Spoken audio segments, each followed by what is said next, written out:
For the Turkish get-ups, you're gonna want a weight. It could be a dumbbell, kettlebell, jug of water, an odd object. But if you haven't done these too much, then you're gonna wanna use some light weight or maybe even no weight to get the form. And then once you smooth it out, you can add some weight. So you're gonna lie on the ground, and then the side you're holding the weight up should have the knee up. And you always keep the weight stacked over the shoulder, eye on the weight. Hand's gonna be out to the side. You're gonna roll onto your shoulder. Now notice how I'm still pushing that weight up, stacking the weight over the shoulder. And then I'm going to go onto my elbow. And then I'm gonna push off that hand, sit upright. Now I should be sitting on my hip, not my butt. And from this position, I'm going to lift my hip up. And I'm gonna swing that leg through with the knee bent and stand up into a lunge. And then I'm going to stand up out of that lunge. And I'm gonna go backwards from here. So I get back into the lunge, hand down, swing the leg through, sit onto the hip, and then back onto the elbow, shoulder, all the way back down.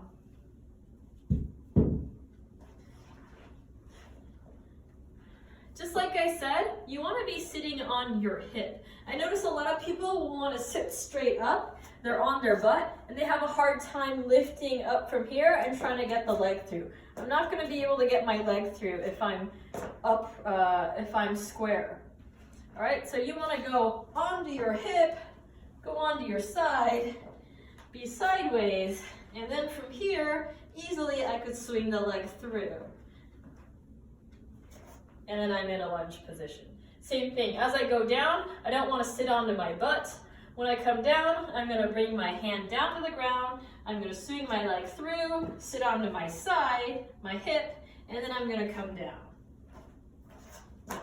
Again, keep that in mind as you want to keep your weight stacked over your shoulder and eye on that weight. The lighter that weight is, it's going to be easy to have it wherever you want. You're not going to notice. You're planting your hand and that weight's going to float out here. Now at 5 pounds, not a big deal. You should be able to do some heavy weight, and if this was 35 pounds, I would not be able to have that weight out here as I'm searching for where to plant my hand. I have to keep it stacked over the shoulder. So definitely practice that. And it's sometimes good to challenge yourself because you don't know that you're having that weight out here. As soon as you get some real weight, you're going to notice that, oh, you have to keep the weight stacked over the shoulder. So go ahead and give that a try for those Turkish get-ups. For the Cossack squat, you're going to be in a wide stance, toes pointed slightly out. You always want your knee tracking the toe. So make sure that you're pushing your knee out and it's going the same direction as your toe. You don't want the knee to come past your toe. And then don't get lazy with that torso and just hinge forward, but you want to keep that chest tall, just like a squat, and get low. Ideally hip crease below parallel as that foot stays well balanced, planted into the ground. You're going to keep your hips low as you switch to the other side. Keep that torso tight, chest tall, as you switch back and forth. To challenge yourself, you could add a front goblet style weight. You could have some weights on your shoulders doing the same thing, front rack position, different ways that you can make that more challenging, but you should be able to keep good form while you go through that movement. And finally, we have the kneeling torso row. You're going to need something like a coffee table, a couch, a bench, where you can support your weight with the knee and arm. You always want your back to be parallel to the ground. So once you're in this position, you're going to have that weight just like a bent over row, but you're going to add a torso twist. So I'm going to drop that shoulder, twisting at the torso, and I'm going to twist my torso as I pull that weight up. All right, so it's a torso row along with a bent over row. Make sure you're keeping that core engaged the whole time and you're not just dropping the weight, but you're pulling up as you twist and then you're controlling it down as you straighten that arm. Today's workout is going to consist of 4 different movements. We're going to have an inchworm with a push-up, some double unders, kettlebell swings, and skater lunges. For the inchworm into a push-up, start in a full stance all the way up. You're going to reach for the ground, and then you're going to walk yourself out, staying controlled, into a full plank, straight line from the head to the feet, and then you're going to do a push-up, and you're going to walk it back, all the way up and back down. If you have a difficult time with a push-up, you can always go down into a good plank position and focus on a controlled negative. And you're going to inch yourself up and walk back and repeat that.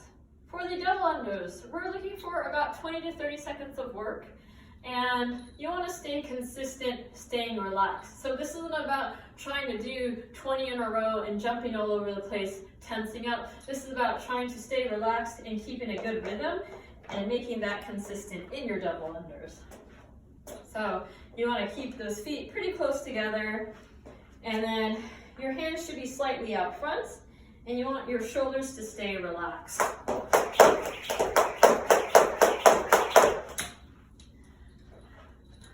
So this should be relatively effortless. If you tense up, you're swinging your hands a lot and you're jumping all over the place, having to tuck your knees in, you're going to get really tired. But if you can stay relaxed and hop like that, those double unders shouldn't be too taxing. So we're looking for consistency and good form. Next we have kettlebell swings. You're going to want to use a weight. It could be a dumbbell, it could be a jug of water. But for kettlebell swings, you want a wide stance so you can bring that weight through your legs. And you always want that back flat and not too much bend in the knees. So I always say that universal tired during a workout stance, this should be your positioning when you are doing the kettlebell swing. All right, so notice how my knees aren't bent too much. I'm not dropping my hips. It's more about hinging back and forth and using the power from the hips. You shouldn't have to use your arms or bend your elbows. Okay, so always start with that kettlebell out front. Slight bend the knees, hips back, back flat. You're going to swing that weight through and then drive with the hips. And you can either go shoulder level or full extension at the top, depending on what you're swinging. You can always do it with an object. So I could fill this backpack with different items to make it heavy, and I could swing that backpack. The final movement we have is known as the skater lunge or skater squat. So you're going to plant the foot into the ground, swing the opposite leg through and touch the ground, step to the other side, squat to the other side as you swing the leg through. Keep in mind that same rules apply for any squat or lunge. You don't want your knee passing the toe. You don't want your knee caving in, going too far out. And that movement should be coming from the hip. So it's not just about bending the knee. You want to get low, use your hip, and come up out of that lunge or squat. You can keep that foot on the ground to make it easy and balance a little bit better. Or to challenge yourself, you could keep that foot just off the ground and work on more balance. You could also make it more challenging and dynamic by hopping to one side